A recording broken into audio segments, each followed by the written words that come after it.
divided us. None deepened our understanding. They were always at our expense. Never forget, we are Filipinos. One nation, one republic, indivisible.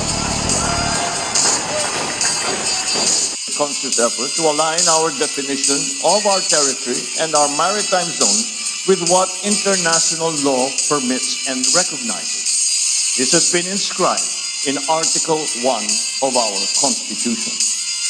As Senator, I was proud to co-sponsor our Archipelagic Baselines Law, which defines the basis of our maritime jurisdictions. As President, I look forward to signing our Maritime Zones Law, which will clarify the geographic extent of our maritime domain.